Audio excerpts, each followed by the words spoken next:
Olá, sejam todos muito bem-vindos ao programa Enfoque Jurídico, aqui e também pela tvexito.com.br. A qualquer hora do dia, da noite, da madrugada, você tem um encontro conosco lá. Basta acessar www.tvexito.com.br e até programas e nos encontrar em Enfoque Jurídico. Hoje um assunto para lá de importante, não é isso, professor Castilho? Isso mesmo, Liliane, tudo bem? Tudo bom? Ótimo, melhor agora ao seu lado. E vamos Obrigada. tratar de um tema realmente relevante, que foi promulgado recentemente, a PEC, que trata do trabalho doméstico. Pois é, gente. De um lado, os que acham que a lei irá causar desemprego e informalidade em massa. De outro, os que pensam que, ao igualar os direitos domésticos aos demais trabalhadores, é um grande avanço no combate às injustiças sociais no Brasil. De qualquer forma, trata-se de um momento histórico. O Congresso promulgou, no dia 2 de abril de 2013, a proposta de emenda constitucional que passa a incluir um exército de quase 7 milhões de trabalhadores domésticos na mesma categoria que o restante da força de trabalho. O reconhecimento veio 25 anos depois da Constituição Cidadã de 1988, que estabeleceu mais direitos nas relações entre empregado e empregador. Aqui conosco ele que é juiz do trabalho, Dr. Márcio Granconato. Seja bem-vindo, tudo bom? Tudo bem, muito obrigado. Para nós só tem que perguntar assim, tá tudo bem? Ah, eu tenho que perguntar. Pergunta, pode perguntar. Tudo bem? Não. Não? Não tá bem, doutor. Não tá bem, doutor. É uma dúvida que paira no ar, que tá todo mundo, literalmente, como diz no popular, batendo a cabeça. Não é isso, professor Castilho? Isso mesmo, Liliane. Primeiro, professor Márcio, é uma satisfação recebê-lo aqui, um grande amigo também aí da academia. Nós, há muitos anos juntos na Escola Paulista de Direito, onde o professor coordena lá os cursos de pós-graduação em trabalho e processo do trabalho, enfim, um grande especialista, um grande professor, além de um juiz proficiente, e vai falar para a gente então um pouquinho sobre as mazelas e mais do que isso, né? De todo o estudo do direito social que a gente vem travando nesse tempo todo, né? Se isso é realmente uma conquista e se essa conquista vai trazer reflexos. Então, de forma bem ampla, queria abrir a palavra ao professor para que já pudesse fazer a sua exposição sobre o que pensa sobre essa PEC. Obrigado, professor Castilho. Olha, essa PEC ela trouxe realmente muitas novidades para nós. Ela trouxe muitas novidades. E muitas dúvidas para nós. E muitas dúvidas. Mas as dúvidas são comuns. Os juristas, os juízes, advogados também têm muitas dúvidas a respeito dela. Não é só o público em geral que tem essas dúvidas. Todos nós temos aí algumas preocupações. Por quê? Porque essa PEC veio e ampliou direitos sem regulamentá-los. Isso significa o que para o leigo como eu, né, que está nos acompanhando agora, que quem assiste ao programa Enfoque Jurídico aprende direitos e deveres, então aumente o volume da TV aí. O que isso significa? Uma lei foi criada e ela já está sendo aplicada, não está sendo aplicada, o que precisa fazer para que ela efetivamente seja aplicada? Pois é, há alguns dispositivos do artigo 7º da Constituição, porque o artigo 7º sempre foi aplicado aos trabalhadores em geral, exceto para as domésticas. As domésticas tinham direitos, mas limitados. Alguns direitos sim, outros não. O que aconteceu? A PEC veio e ampliou o número de direitos. Só que esses direitos que eram aplicados a todos os trabalhadores já estavam regulamentados na CLT. E para a doméstica não se aplica a CLT. Logo, quando eu falo doméstica tem direito a adicional noturno, isso não é suficiente. Porque para aplicar esse adicional noturno na relação de trabalho doméstico, eu preciso dizer, olha, noturno é o trabalho a partir de tal hora. Isso, a lei que cuida do empregado doméstico não fala. E a aferição também, do professor Castilho, porque eu sou como empresário também, tem lá, né, o cartão de ponto, a pessoa, o empregador sabe exatamente que horas entrou, que horas saiu o seu funcionário. Um empregado doméstico, como é que a gente faz isso? Pois é, acho que aí a questão da forma prática, me parece que o professor como juiz, seria possível então aplicar por analogia nesse momento, até que se tenha uma regulamentação, porque é claro que nós vamos ter aí chuva de demandas Sim, trabalhistas, né, sim. professor? Eu não acredito que seja possível fazer uma aplicação analógica do texto da O CLT. que é uma aplicação analógica? É usar um texto que não é para aquele empregado, mas como a legislação dele não fala nada, eu uso aquela lá. Tá. Entendeu? Então eu falo assim, Na bom, falta de uma, não tem essa, eu usa... aplico essa daqui que é para uma perfeito. condição similar. Não dá, na minha opinião, não dá. Por que não dá? Porque a CLT é expressa. Ela fala assim, o meu texto não se aplica ao doméstico. Perfeito. Então, se ela mesma diz que não pode ser aplicado ao doméstico, não é o intérprete, não é o juiz, não é o advogado que deve fazê-lo. E aí, como é que tem que ser o comportamento agora de nós, donas de casa, né, que estabelecemos uma relação boa com os nossos funcionários?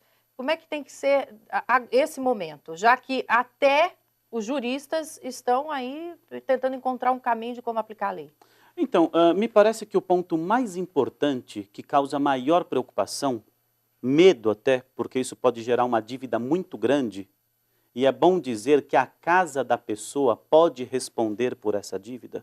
Os seus bens familiares podem responder Porque por essa antes, dívida. só fazer um parênteses aí, o professor Castilho também me ajuda. Antes não era possível, mesmo com uma lei trabalhista, se havia um só imóvel, essa família, ser retirado. Sim. Agora a lei também se estendeu a isso. Não. Tendo lei, dívida trabalhista... A lei sempre disse isso. Sempre disse. Sempre disse. Então, eu tô falando... Mas agora, as chances de uma condenação grande aumentaram. Mais do que isso, né? A questão da penhora online. Sim. Hoje se a Justiça do Trabalho, pelo caráter, a natureza que tem, né, uma dívida trabalhista, se penhora da conta bancária da pessoa física. Então, quem dirá um imóvel, né, do Sim. próprio empregador que tem a sua... É muito fácil fazer isso. É muito fácil, muito né? fácil. Muito fácil descobrir o imóvel e penhorá-lo. Não, mas agora Muito o que ficou simples. mais perigoso, que o senhor estava falando? Então, o que acontece? Hoje a doméstica, que tem direito às horas extras, porque a sua jornada foi limitada a 8 horas por dia, ela passa a ter direito à hora extra. E hora extra pode gerar um passivo trabalhista, uma dívida trabalhista muito grande. Certo. Então, a meu ver, a maior preocupação do empregador doméstico hoje deve ser justamente essa: limitar o tempo de trabalho da sua empregada. Está confuso ainda para mim, professor Castilho. Porque se na hora da aferição do noturno lá, a gente não encontrou um caminho, como é que você vai encontrar caminho para a hora extra do empregado doméstico? Porque você está pensando aí que aquela senhorinha, que na maioria das vezes é mulher que faz o serviço doméstico mesmo, como funcionária e empregada doméstica. Mas você fica imaginando só nela, mas ó, nós temos aí caseiro, né? Como é que você, a distância lá da sua fazenda, professor? O jardineiro. O enfim, jardineiro, tem uma categoria. o piloto de avião. O piloto de avião é mais fácil, porque você sabe a hora de voo dele, né? Mas aí, para essas situações, como é que você faz? Nem o adicional noturno ainda a gente chegou a uma conclusão. Então, mas veja só, há uma diferença aqui em relação ao adicional noturno. O adicional noturno eu não consigo pagar porque eu não sei o que é noite para o legislador. Agora, a própria Constituição fala de um limite de 8 horas diárias e 44 semanais. Então, a Constituição já estabeleceu um limite. Ela já disse. Então, essa parte da lei, da Constituição, é auto-aplicável. Não depende de regulamentação alguma. O que depende de regulamentação hoje é a forma de controle. Haverá uma forma de controle e como ela se dará? Isso ninguém sabe ainda.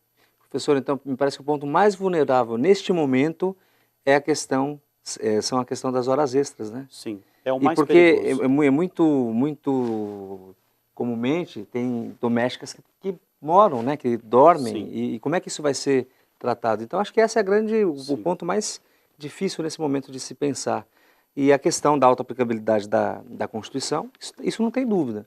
O que pode gerar grandes problemas para os empregadores. Ô, professor, porque eu sou a jurista, entendeu? Mas para nós, como cidadão, se você não concordar, pode passar e-mail para nós aqui, viu? E dizer o que você pensa. Está muito confuso.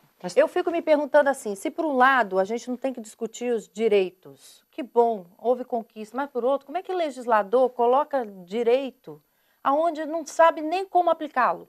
É isso que chama a atenção da sociedade, professor Castilho. Quer dizer, há de se pensar nesse imbróglio que foi criado, né, em razão de algo, de relações que não tem ninguém mais interessado de estar bem com esse funcionário do lado que o próprio patrão, porque a gente precisa deles. Isso é fato, né? A importância hoje daquele que nos ajudam como um todo, jardineiro, doméstica, seja o que for, ninguém hoje vive sem, mas muitas das famílias são 100% dependentes. A gente sai e deixa a casa com a pessoa, né? Bom, eu quero vou dar uma opinião e queria Diga. daí que o professor Isso. Márcio ele concluísse para nós então. Eu acho que primeiro que nós estamos falando de um grande avanço, né, quanto à garantia dos direitos sociais. Isso é inegável, Claro. a meu ver, como um direito fundamental.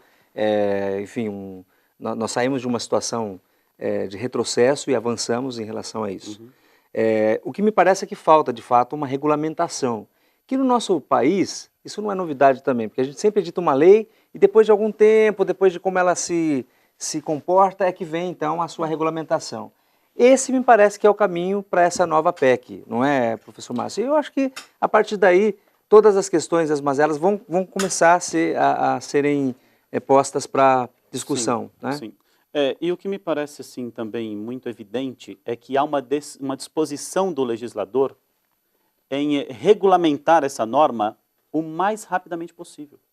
Ele não vai fazer isso daqui 2, 3, 4 anos. Não, pelo que eu entendi e tenho acompanhado nos jornais, ele fará a regulamentação, creio eu, que neste semestre ainda, neste primeiro semestre de 2013. Até para evitar que nós tenhamos aí uma demanda, uma chuva de demandas trabalhistas futuras. Sem dúvida. E mais, esse medo, né, que tem os empregadores de causar um desemprego também grande. Isso é um grande problema. Agora, se ele for rápido assim, esse problema vai desaparecer. Ele vai suprir essa lacuna, esse espaço vazio, vai regulamentar essa relação de maneira mais específica, detalhada, e os problemas vão desaparecer. Agora, a gente não pode ter dúvidas de uma coisa: a doméstica merecia, como sempre mereceu, essa equiparação. O que nós tínhamos até então era uma barbaridade, um regime de verdadeira escravidão, onde a doméstica muitas vezes trabalhava 24 horas por dia. Eu sempre me perguntei, porque como na nossa casa, a relação e na sua aí também, porque você está assistindo aqui porque você tem cabeça boa, senão já tinha mudado, né? A gente já sabe como é que funciona a televisão. Então assim, como a gente tem esse relacionamento bom, amigável, a gente imagina que isso seja na casa de todo mundo. Mas quer ver só? Veja essa curiosidade aqui. Para quem se pergunta aí qual a necessidade de regulamentar o que já era previsto em lei, só para você ter uma ideia, carteira assinada, 13º, que já eram contemplados, né? Férias. Saiba que, segundo a Organização Internacional de Trabalho, olha que números assustadores, existem no mundo 52 milhões de pessoas que trabalham no âmbito doméstico. Isso aí não é assustador, não, é até bom, tem muito emprego. Agora, veja, ouça e preste atenção. Sendo que 10% deles estão dentro das leis. 10% disso. Então, portanto, no entanto, metade não tem carga horária definida e 45% não tem horário de descanso. Dá para imaginar nisso? No Brasil, são 7 milhões de empregados domésticos, sendo que 93% deles são mulheres, 61% dos negros. Era a pergunta que eu me fazia, né? Por que tem que ser com essa rigidez, uma aplicação tão rápida? Porque realmente o mundo escraviza as pessoas que nos servem. É isso? A tendência é que eu importe uma mão de obra de uma região mais pobre, seja ela aqui do Brasil, no caso da Europa, da África ou de algum outro continente subdesenvolvido, e escravize realmente. E tem aquela pessoa trabalhando ali durante 12, 14, 16, 20 horas por dia. E não pago nada além de um salário, quando pago, para ela. Então é realmente uma lei que veio para acabar com essa desigualdade injustificada. Absolutamente injustificada. Que é fruto, querendo ou não, é isso que ela é fruto de uma época em que nós tínhamos escravidão nesse país. E até hoje nós temos essa dívida aí para ser paga, e não é à toa também que a própria OIT constata que o número de negros trabalhando nas residências ainda é expressivo. Chega de 61% para você que está chegando agora. Aliás, você está chegando agora, vou para um rápido intervalo comercial, vamos, né? Mas já voltamos com mais esse assunto esclarecedor para você aí, que está querendo entender mais sobre a PEC das domésticas. Voltamos já, te espero. Fundada em 1994, a Escola Paulista de Direito possui cursos de pós-graduação lato sensu em Direito e áreas correlatas. curso de bacharelado em Direito, cursos de extensão e outros programas de educação continuada. Localizada em um dos maiores polos educacionais de São Paulo, a escola possui em sua infraestrutura um moderno e sofisticado edifício, com espaços de convivência, uma livraria, sistemas eficazes de segurança, uma biblioteca especializada com obras raras com um acervo de mais de 20 mil livros, um laboratório de informática e uma central de relacionamento. Para nós da EPD, a qualidade é um conceito que avança além do relacionamento acadêmico, buscando excelência e reconhecimento no cenário jurídico nacional e internacional. A instituição mantém a tradição. EPD, sucesso de quem faz.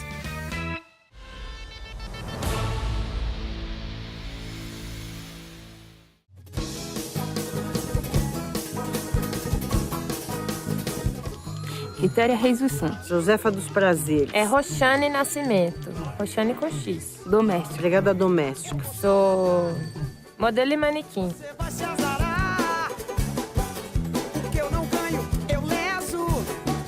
Ninguém vai me gozar. Muito cuidado! Vou casar com ele. Vou trepar na escada pra pintar seu nome no céu. Porque eu não sou doméstica. Eu estou doméstica, mas é por pouco tempo. Aí a realidade das domésticas sendo retratado no cinema. Agora, professor Castilho, é importante, né, mostrar essa dupla, tripla jornada da empregada doméstica.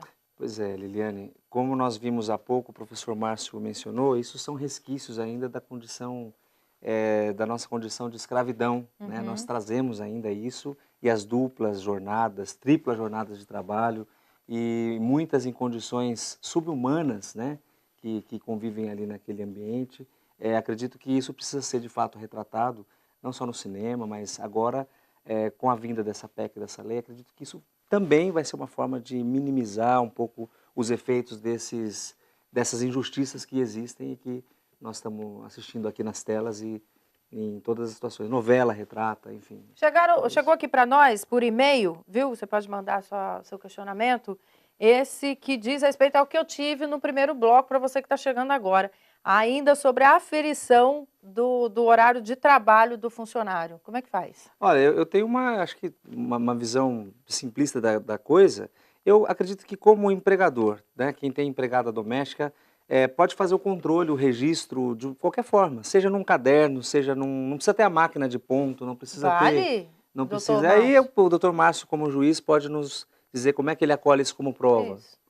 O empregador que faz isso, ele faz porque a lei permite que se faça dessa forma. Agora, não vejo nenhum impedimento para o empregador doméstico fazer controles dessa natureza, por meio de caderno, por meio, por exemplo, de um ponto. Eu quero comprar um relógio de ponto eletrônico, coloco lá na cozinha e ela, quando entra e sai, coloca o dedo lá e registra a sua entrada e saída. Isso é válido, não há dúvida de que será válido no futuro. Mas isso me remete também à questão do sindicalismo. Quer dizer, daqui a pouco vai ter alguém do sindicato batendo na porta da minha casa, pedindo para entrar, para ver se tem condições de trabalho, e aí?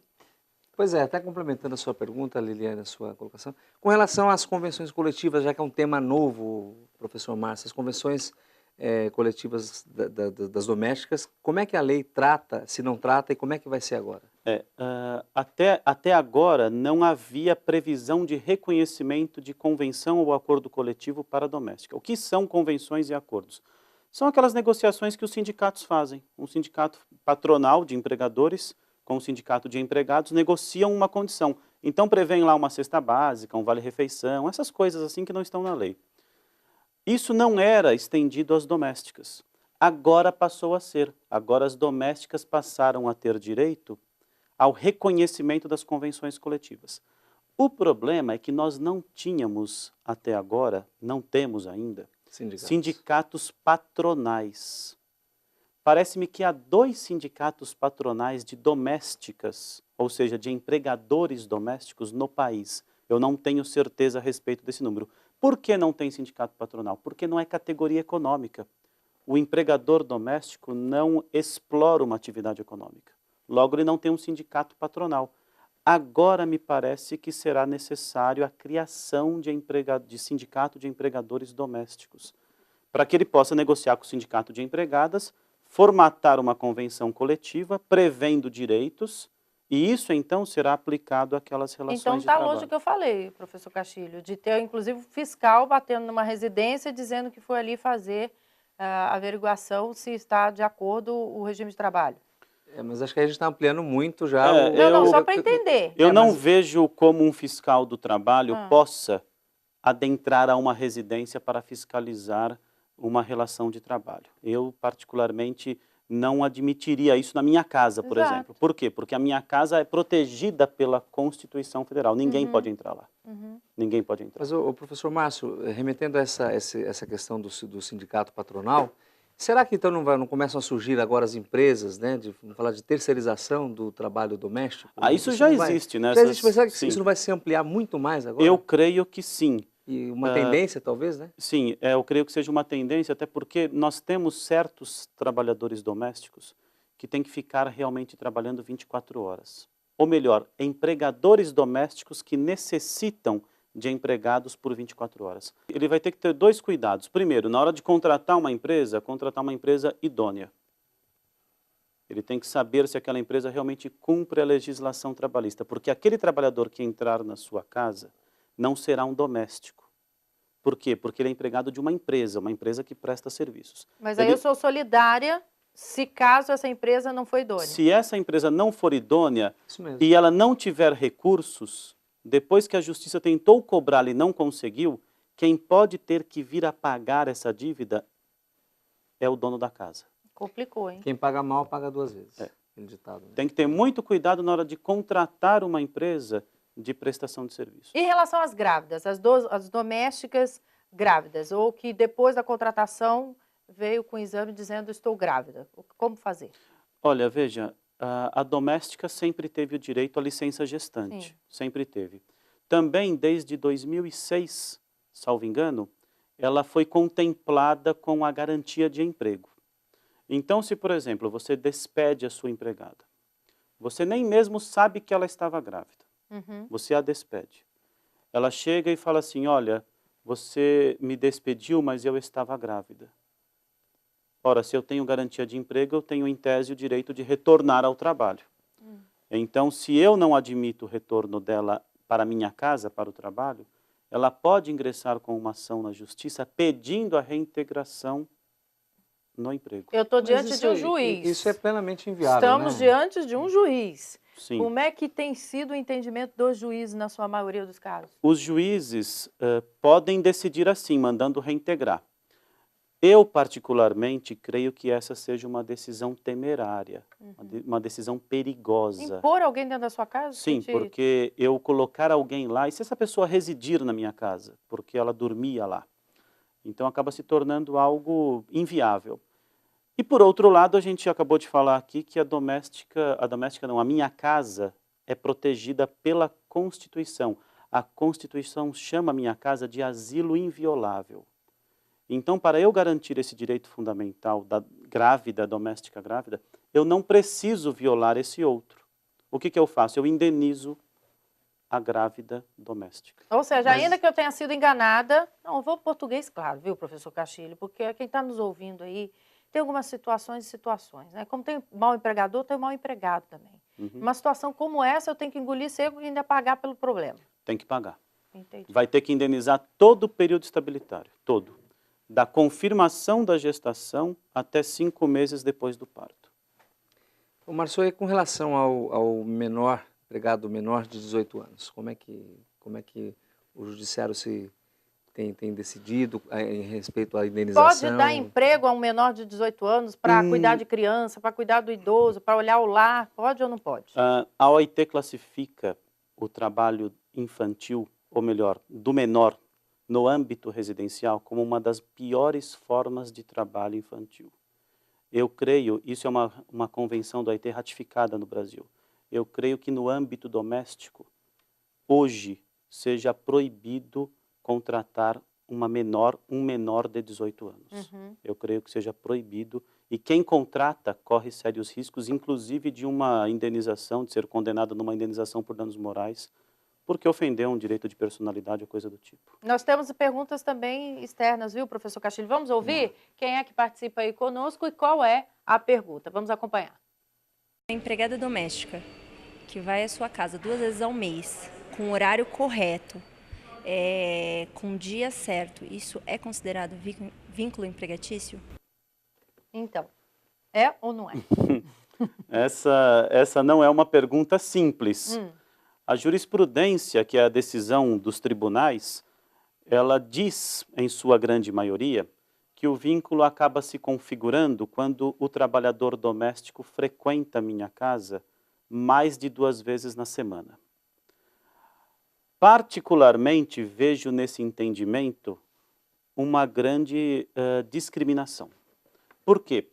Porque não é por ir 1 ou 2 vezes na semana que ela perde a sua condição de empregada.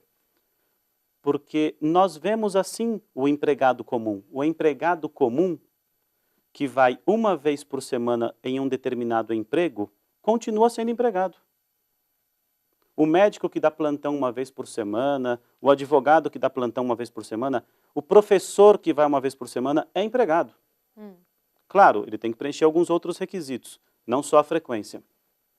A mesma coisa a trabalhadora que é chamada de diarista. Mas aí o senhor já respondeu, tem que preencher alguns outros requisitos. Sim, E quais seriam? se ela preencher os outros requisitos, o mais importante deles aqui é a subordinação, ainda que ela vá 1 ou 2 vezes por semana, ela será empregada. Todo mundo que é empregador fala assim, se a gente vai até o Ministério do Trabalho ou a uma sessão trabalhista, é assim que chama, professor Castilho? Audiência. Me corrija, professor. Por favor, estou aqui para aprender, professor Castilho.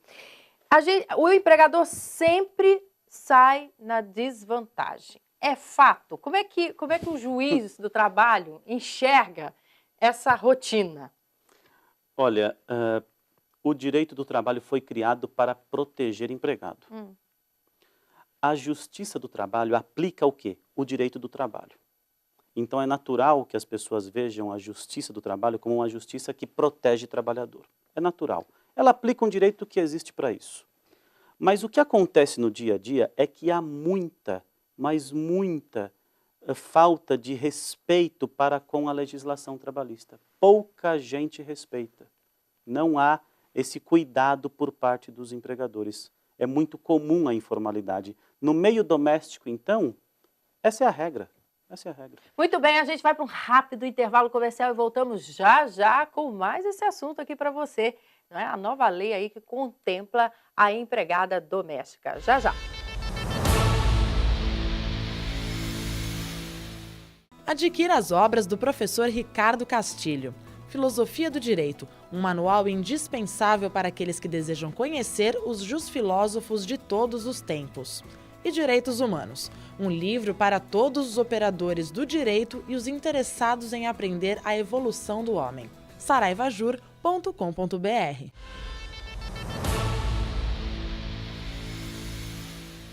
Estamos de volta com o programa Enfoque Jurídico, que você acompanha aqui pela TV e também pela tvexito.com.br a qualquer dia e hora, né, que você tiver aí disposição. Vale a pena assistir novamente esse programa aqui. Nós estamos falando sobre a PEC dos empregados domésticos que contemplam, né, professor Castilho? Há muitos empregados, você fica imaginando que é só aquela que cuida do lar, mas não é verdade. Não, tem um rol bem mais extensivo do que simplesmente a que faz limpeza, faxina. Sabia que piloto de avião particular também entra nessa categoria? Também. Eu fiquei sabendo por agora, doutor Márcio. É marinheiro também. Marinheiro também? Marinheiro também. Se Olha eu tenho que um iate, Como é que você vai fazer agora, um Márcio? motorista... Como é que vai ser? Pois é, vou ter que vender meu iate. Ah, tá certo. Por falar nisso, a gente está de brincadeira aqui, vale a pena a gente entrar e voltar à questão do cotidiano. Professor Castilho, como é que a gente vai aferir o almoço de quem nos ajuda em casa? Pois é, Liliane, eu acho que além dessa, outras questões, professor, que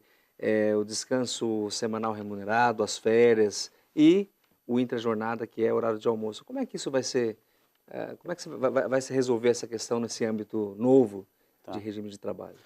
Veja, no âmbito doméstico, nós não temos ainda uma regulamentação do intervalo intrajornada, ou seja, o intervalo para almoço ou jantar. Nós não temos. A Constituição não fala dessa pausa. Então, a Emenda Constitucional 72 não abordou o assunto. De modo que eu tenho que ter uma lei tratando do intervalo para a refeição da empregada doméstica, como eu tenho para o empregado comum. O empregado comum hoje que tem uma jornada de 8 horas, deve descansar 1 hora no dia. 1 hora. Se não descansar, aquilo vira hora extra. Para ela, nós não temos isso ainda. Essa lei que estão discutindo agora, provavelmente vai trazer novidades a esse respeito. Mas não é engraçado a gente falar de empregado comum e doméstico? É. Como é que você... Difere? Difere porque a gente chama o comum daquele que é o geral, que é regido pela CLT. E o especial são esses que têm regras próprias, como é o doméstico. Nós temos várias profissões regulamentadas, né? Como a do Temos. advogado, como a do médico. Jornalista, eu mesmo. Jornalista. Então, quer dizer, é óbvio que tem que ter realmente, em função de algumas Sim, profissões e atividades, as suas peculiaridades. sim. Mas no caso das domésticas, em função desse resquício que nós carregamos ainda da época da escravidão enfim, tantas mazelas que acompanham essa situação e que persistem até hoje, né? Nós temos menores, nós temos situação de subhumana, a empregada fica realmente num quartinho lá fechada como se fosse um bicho, sem poder utilizar Áreas da casa, áreas da verdade. casa, o banheiro, enfim. Quer dizer, a gente tem toda uma situação ainda de muita violação a direito fundamental, né? Sim. E eu não sei se essa PEC que alterou a Constituição Federal, a gente está discutindo, não resolveu de pronto, claro. Nós vamos precisar de uma regulamentação que Ampla. você disse que em 6 meses, talvez, a gente não sabe o tempo, porque isso decorre da vontade do legislador. Mas na CLT, talvez se nós fôssemos lá para o artigo 7º, acho que é a linha A, da CLT, se fosse revogada a linha, talvez isso poderia se resolver. O que é o professor? artigo 7, professor? Por favor, ajuda a gente. O artigo 7º da CLT fala que, na sua linha A, ele fala assim, olha, essa lei, a CLT, não se aplica ao doméstico. Ele fala isso. Tirando isso, Se eu revogasse esse artigo, ou essa linha do artigo, provavelmente eu teria muita coisa resolvida. Muita coisa resolvida. Ou se eu tivesse uma lei que dissesse, olha, aplica-se ao doméstico tais e tais artigos ou capítulos da CLT. Alguma coisa assim já seria suficiente. professor Márcio, e como, só para a gente ter uma ideia, como funcionam, funciona a legislação trabalhista, por exemplo, na Europa e em alguns estados, nos Estados Unidos, por exemplo? Olha, nos Estados Unidos eu não tenho conhecimento pleno a respeito disso, mas normalmente o trabalho doméstico é pago por hora. É pago por hora e não como nós temos aqui, que é pago por mês, por meio de registro, essa burocracia toda que existe no meio doméstico. Parece-me que na França há uma regulamentação. É um grande paradigma o direito francês. Há uma regulamentação onde o trabalhador doméstico tem lá uma limitação de horas semanais, salvo engano são 40 horas semanais que ele pode trabalhar, e depende também do tipo de serviço que ele faz. Que tipo de serviço ele presta? Em função disso, há uma regulamentação do tipo de atividade que ele realmente exerce. Não sei se é o modelo ideal, não sei se é o modelo ideal porque nós temos um país que tem suas particularidades, nós temos aí as nossas particularidades. Uma delas é a necessidade de conceder emprego para pessoas que não têm muita qualificação. E querendo ou não, nós sabemos que no âmbito doméstico, nós temos aquela pessoa que não estudou porque não teve oportunidades, com chances, grandes chances, de receber um bom salário. Você acha que aí estaria um motivo, inclusive, para fechamento de portas? Fechamento de portas em que porque se a gente tem tantos deveres junto a esse novo funcionário que chega, que muitas vezes não chega qualificado e preparado, a gente abrir as portas para ele, para recebê-lo e treiná-lo, né? Para que ele pudesse crescer, aprender uma profissão, inclusive, e crescer. E agora? Ele vai ter que vir pronto. Sim. Porque vai se exigir um pouco mais de qualificação. Na mesma proporção de que se oferece os benefícios. O que você acha? Olha, eu penso que uma regulamentação muito rígida do serviço doméstico seja prejudicial, porque naturalmente vai desaguar na informalidade. Naturalmente. Não é à toa que o Congresso está discutindo o tal simples para as domésticas. Por quê? Porque hoje o empregador doméstico que quer recolher o fundo de garantia, ele sofre muito para conseguir isso, porque a burocracia não é pequena.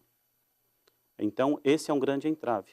Então, a meu ver, o que eu preciso fazer era desburocratizar essa relação, torná-la o mais simples possível. O recolhimento tem que ser o mais fácil possível. Eu não tenho que ter um contador para fazer as contas para essa doméstica. Eu tenho que desonerar essa folha de pagamento da doméstica. Tenho que facilitar, tenho que abrir as portas. Muita regulamentação, nós sabemos, é sinônimo de informalidade e de ação na justiça. Vamos assistir a mais uma pergunta aqui, professor Castilho. Mais uma dúvida aí dos nossos telespectadores. Vamos lá. As empregadas domésticas já tinham alguns direitos, mas o que mudou atualmente? Mudou tudo. Mudou tudo. Até eu posso responder essa aí. Mudou bastante coisa. Mudou né? bastante coisa. Eu creio que a mudança mais significativa foi a jornada. Um ponto que eu tenho ouvido falar de empregadores domésticos em geral é o seguinte. Bom, a minha empregada dorme em casa. Como agora eu vou ter que pagar hora extra, então ela não vai mais dormir em casa. Eu vou pedir para ela ir embora. Estou despejando minha doméstica Ou eu daqui de posso casa. cobrar aluguel dela. Fazer um contrato de locação. Nem isso seria possível, porque a lei proíbe. Não? Pois é. Se ela dorme na minha casa, ela não pode pagar pela comida e pela moradia. E isso também não tem natureza de salário. Claro. Também não é salário. Então, o que me parece que está acontecendo com esse movimento dos empregadores é um esquecimento. Que esquecimento? O esquecimento de que o direito do trabalho ele tem um princípio que é um princípio que se aplica a toda e qualquer relação, que diz que eu não posso alterar o contrato de maneira prejudicial. Essa lei veio para ampliar garantias, ampliar direitos, ampliar a condição social. De repente eu chego e falo assim, então tá, você vai embora, você não mora mais aqui. E ela tem que se deslocar para chegar na casa do patrão 4, 5 horas todo dia. E aí? Isso é uma alteração contratual lesiva, ela pode buscar na justiça a rescisão do contrato. Ou seja, para esse funcionário, para esse empregador que não puder pagar as horas extras contempladas com a nova lei, o ideal é que seja rompido o vínculo. Ou rompido... Olha isso, gente. Ou em outras palavras, né, aqui, ó, outras palavras, acabou, perdeu o emprego. É triste. É isso, professor Castilho. Eu vou para coisa simplista, viu, doutor Márcio Granconato, porque a gente sente na pele. Não é que eu vou aqui dizer que não tem que ter o direito, tem que ter o direito, mas tem que se pensar antes de tomar atitudes, porque vai refletir numa camada social, inclusive, que precisa de trabalho. Mas está todo mundo com medo. Mas veja, eu não acredito que essa seja a única saída. Eu não preciso romper o contrato. Então conta. Eu posso limitar as horas de trabalho e ela continua morando lá. Sei. Aí eu levo para o juiz, doutor Márcio, como testemunha, o professor Castilho para uma audiência. Chego lá com um caderninho, que o doutor Castilho me explicou, professor e doutor Márcio, que eu posso fazer a contagem de ponto lá de horas trabalhadas. Chego lá e falo assim, então, esse aqui foi, ela assinou tudo bonitinho. E fala, não é bem assim não, ela deixava eu trabalhando mais lá. Como é que é essa avaliação, como é que pode ser essa prova e contraprova? Então, a prova pode ser feita por diversos meios. Inclusive o porteiro do meu condomínio pode ser a minha prova. O alarme da minha casa, que foi acionado e desligado por ela, também pode ser a minha prova. E também pode ser uma prova a testemunha. Então, ela pode sim chamar uma colega de trabalho que a encontrava chegando ou saindo, ou uma vizinha, ou a empregada da vizinha, que diga, não, ela realmente trabalhava das 8 até as 20 horas. Na CLT também, professor Castilho, contempla o seguinte, eu vou trabalhar na empresa. A empresa não tem que me dar comida, né? Eu tenho descanso no horário de almoço para fazê-lo. O doméstico se alimenta dentro da nossa casa. Ela vai ter que levar marmita? Ou você dá vale-refeição. Como é que vai funcionar essa... Se então vai até a padaria lá lanchar enquanto eu estou aqui almoçando? É mais uma questão que a gente resolve com o princípio da inalterabilidade do contrato. Se eu já vinha dando alimento, eu não posso tirar. Aquilo está incorporado ao contrato. Me parece, Márcio, que... Eu não posso mudar isso. Que, como a gente falou de profissões regulamentadas, a peculiaridade de uma empregada doméstica, um empregado doméstico, ela não permite que nós façamos como se fosse numa empresa, né? Todos esses regramentos. O horário, por exemplo, de almoço, ele vai acabar sendo flexível, conforme a rotina daquela família, Se daquela a lei casa. disciplinar isso dessa forma, hoje nós não temos disciplina alguma. Hoje, Mas aí acho que o centro de toda a questão está aí, né? De que essa relação de trabalho, ela é peculiar, né? Em função de que Ela a é toda empregada dorme em própria. casa, de que ela tem um horário flexível de almoço, enfim. sabe uma coisa que me assusta um pouco mais? Eu trabalho numa comarca que não é uma comarca abastada. Eu trabalho numa cidade que é uma cidade operária.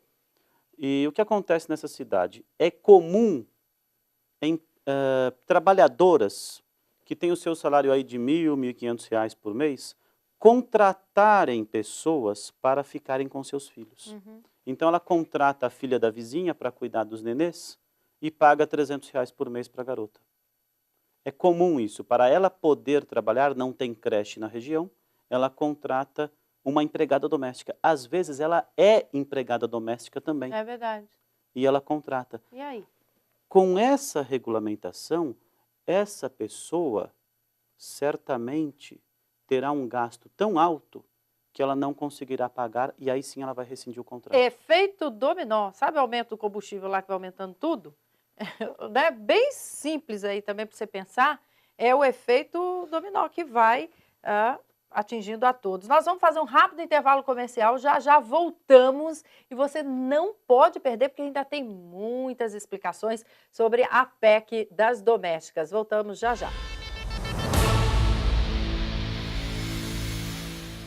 Fundada em 1994, a Escola Paulista de Direito possui cursos de pós-graduação lato sensu em Direito e áreas correlatas, curso de bacharelado em Direito, cursos de extensão e outros programas de educação continuada.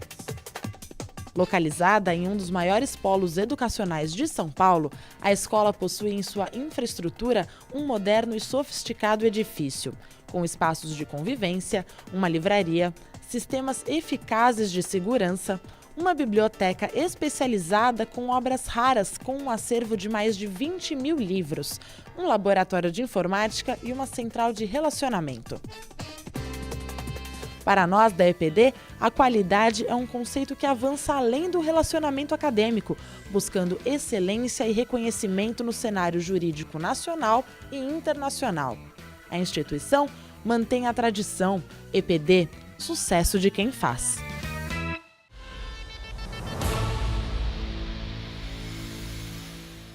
Olá, você que está conosco aí no Enfoque Jurídico, ainda tem muitas outras informações sobre a PEC das domésticas, porque as dúvidas, né, do professor Castilho, elas são inúmeras.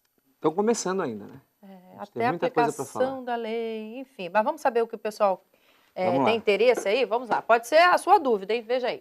Com a nova lei agora do empregado doméstico, pelo que eu vi na televisão, você pagando R$ 1.000 para o empregado, você paga praticamente R$ 1.500 para o governo. E qual benefício traz isso tanto para o empregador e para o empregado, se vai praticamente gerar mais empregos informais, porque nenhum empregador vai querer pagar praticamente R$ 2.500 para um empregado só, sendo que uma parte para o governo e outra para o empregado. Nossa, ela fez uma analogia ali ampla, econômica, né? E por aí vai. Você concorda, doutor Márcio? Olha, eu não acredito que o custo seja tão alto assim. Não acredito. Então, deixa eu mostrar a tabela que nós temos. Nós preparamos esse cálculo até em função dessa pergunta, viu, professor Castilho? Vamos mostrar aí para o pessoal em casa. Ela exagerou um pouquinho, né? No que diz respeito ao custo que a pessoa vai ter, inclusive com as horas extras. Olha só, um funcionário que ganha R$ 1.000, por exemplo, em 44 horas semanais, o valor por hora sai em torno de R$ 4,54. Essas horas extras, aí, esse cálculo sendo realizado, chega ao valor da hora extra de R$ 6,81. No mês, houve um acréscimo, se ela fizer 5 horas extras por semana, de R$ 136 ao mês. Nós estamos falando de hora extra. Agora tem os encargos sociais, não é? Que são altos. Chega a dobrar? Uma coisa, eu não acredito que chega a dobrar, não. Não chega a dobrar.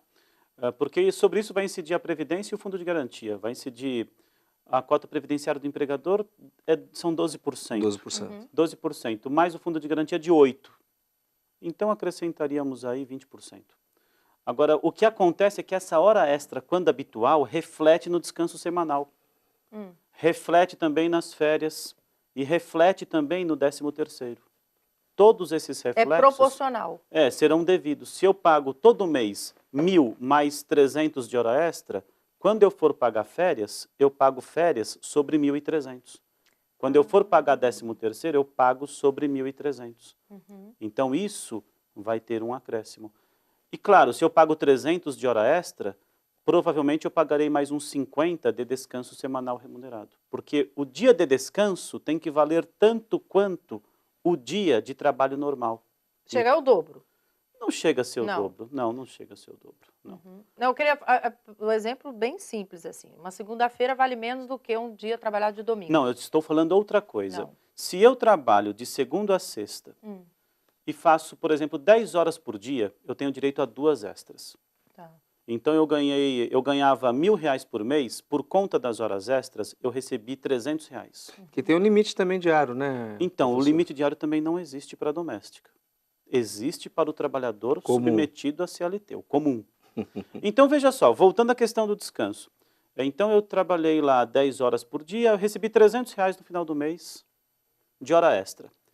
E tive 5 dias de descanso. Tive 5 dias de descanso. Esses 5 dias que são remunerados, que já estão no meu salário mensal, devem sofrer um acréscimo daquelas horas extras que eu fiz. Tudo vai incidindo sobre aquilo. Vai incidir sobre o descanso semanal. Professor Márcio, é possível a gente pensar na mesma proporção, né, que a gente está falando em direitos, em banco de horas para o empregado doméstico? Olha, eu creio que sim, que seja possível um acordo de compensação. Agora, quando a gente fala em banco de horas, o TST tem uma posição. O TST diz que banco de horas, aquele que você pode compensar ao longo de um ano, que tem previsão na CLT, o banco de horas só é possível por meio de negociação coletiva. O acordo semanal, tudo bem, eu posso fazer com a minha empregada direto. Faço um acordo escrito. Você vai trabalhar um pouco mais durante a semana para folgar sábado e domingo. Isso pode acontecer, para que dê o total de 44 horas. Então, eu posso fazer isso com a minha empregada. Agora, um banco de horas, uma coisa mais ampla, apesar de não termos previsão legal, eu creio que seja possível, mas possível por meio de negociação coletiva. Muito bem, próxima pergunta aí no nosso vídeo. Com relação à questão da lei das domésticas, o que de benefício terá com relação daqui para frente esse tipo de empregado? Muitos, né? Sem dúvida, porque ele vai sair de uma subcategoria e vira uma categoria, efetivamente. Ele passa a ser respeitado como categoria que sempre foi. Então, vários direitos que nós já mencionamos aqui ao longo do programa serão agora mais respeitados, serão adquiridos por eles. Agora, uma outra coisa que eu creio que seja fundamental envolve o ambiente de trabalho. Porque agora a Constituição faz remissão ao inciso que trata de um meio ambiente de trabalho seguro. E o que era inseguro? Olha, não é incomum você ver uma doméstica limpando um vidro a 30 metros de altura num apartamento. Sem nenhuma EPI. Sem nenhum tipo de proteção. Se ela despenca de lá, nada de bom vai acontecer com ela. Certeza que não. Então, é necessário que ela tenha equipamentos de proteção para trabalhar em algumas atividades. Certos produtos de limpeza podem causar reações alérgicas. Mas para isso não tem um kitzinho luva? Pois não contempla isso? Ou você acha que isso não é então, habitual na casa das pessoas? Creio que não. Não seja. Creio que não. E não só ela, há outros trabalhadores que são domésticos também que precisam de proteção e muitas vezes não recebem. Por exemplo, um jardineiro que vai podar certo tipo de planta que pode causar-lhe ali algum tipo de irritação, enfim. Há vários trabalhadores domésticos sujeitos a riscos no ambiente doméstico. É muito comum isso acontecer. E agora isso vai ter que ser objeto de preocupação do empregador. Mas essa lei também contempla algo que é polêmico e eu sei que não vai esgotar o assunto agora, viu, doutor Márcio? Mas é a questão de, inclusive, você ser obrigado, o empregador, a cuidar dos filhos deste funcionário doméstico, contemplando, inclusive, as creches, aonde eles vão colocá-los, enfim. Bom, esse inciso do artigo 7º, que foi estendido aos domésticos, sempre se aplicou aos trabalhadores urbanos em geral, urbanos e rurais. No entanto, nenhum empregador urbano ou rural é obrigado a pagar creche. Ele é obrigado a pagar creche quando a convenção coletiva da categoria, ou seja, aquele acordo entre os sindicatos, obriga. Aí ele dá lá um auxílio creche de, sei lá, 200, 300 reais. O empregador paga isso. Muito bom. Eu queria entrar num ponto que é sempre polêmico, mas que reflete nas relações de trabalho doméstico, sobretudo, com relação ao assédio moral e assédio sexual. Quer dizer, não que essa lei, que a PEC, vá mudar nada em relação a esse comportamento que é um comportamento reprovável. Mas como que ela também pode tratar esse tipo de comportamento de alguma sorte? Professor Ricardo, como o senhor bem disse, isso não independe da existência da PEC. Esse é um direito que diz respeito à pessoa humana, de ser tratado de forma digna. Há empregadores que confundem as coisas. Eles pensam que a partir do momento em que o empregado entra na sua casa ou na sua empresa, aquele empregado passa a pertencer a ele. É meu, eu faço o que eu quero. É como se aquela pessoa perdesse a sua cidadania, a sua dignidade, a sua identidade. Agora é meu, eu faço o que eu quero com ele. Como acontecia na época da escravidão, que eu vendia, batia, fazia o que queria com aquele empregado. Reproduzia. Isso acontece. Isso também reproduzia. Mas é isso que não pode acontecer. Não, então, exatamente, Exato. era a mentalidade. Então, essa mentalidade ainda existe. E no âmbito doméstico também existe. Há quem pense que aquela empregada, quando entrou no portão da minha casa, no momento em que ela entra, ela perde a sua identidade, ela passa a ter que se submeter a qualquer tipo de ordem que eu dou, a fazer qualquer tipo de coisa. Então, se eu quiser mexer no corpo dela, eu posso fazer, porque é minha. E isso não é verdade, porque o contrato de trabalho, ele não importa numa sujeição, mas sim numa subordinação. Subordinação do quê? Da mão de obra. É o que eu produzo que é subordinado, e não a minha pessoa. Então, eu não posso exigir da minha empregada nada que não guarde relação com o trabalho, e um trabalho útil. Porque tem gente que fica inventando coisa para fazer. Vai lá e passa a escova de dente em todas aquelas frestinhas ali. Eu não quero que você use o aspirador de pó.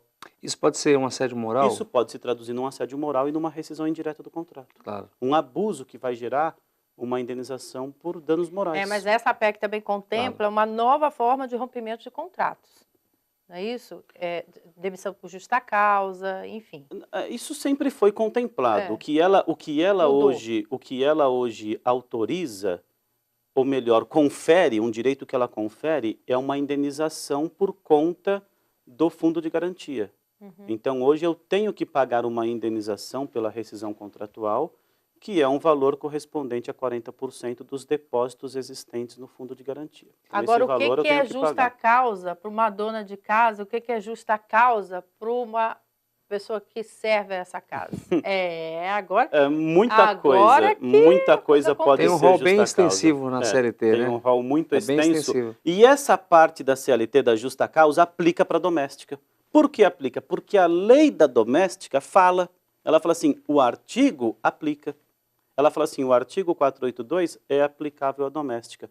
Com exceção de duas ou três alíneas, mas é aplicável. Então, por exemplo, se a doméstica, vou dar um exemplo, começa a falar palavrão demais, eu tenho filhos pequenos e falo, para de falar palavrão. E ela começa a xingar. Eu falo assim, eu não quero que você fume. Ela fuma.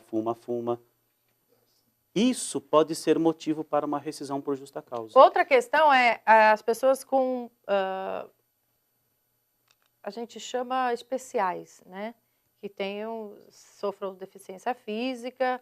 A palavra correta, politicamente correta, pessoas com deficiência. Com pessoa com deficiência. Então, também contempla lá que você não pode fazer restrição dentro da sua casa a essas pessoas que venham se candidatar a esse tipo de trabalho. Eu não posso tratar um deficiente físico de forma discriminatória. Mas se ele entende, eu não fui contratado porque ela viu que eu sou uma deficiente física, cabe aí se esse for o motivo, cabe um pedido de indenização por um dano pré-contratual que ela sofreu.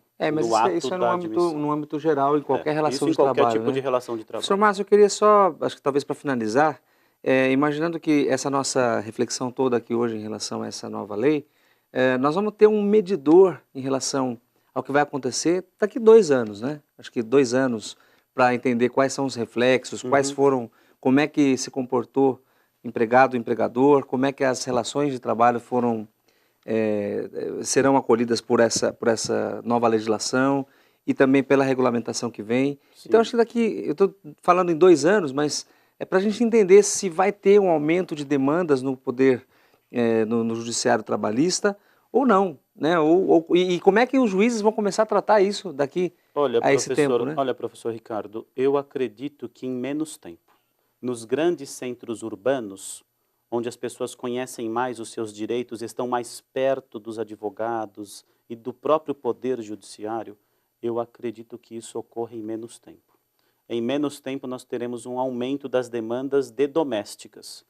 Até porque hoje não é incomum um advogado recusar uma causa de doméstica. Por quê? Porque o valor não é tão significativo. Só que isso mudou. Agora começou a ser interessante receber uma doméstica, fazer uma petição inicial e apresentá-la ao juiz. Começou a ser interessante. Por quê? Porque aquilo vai envolver um recurso maior.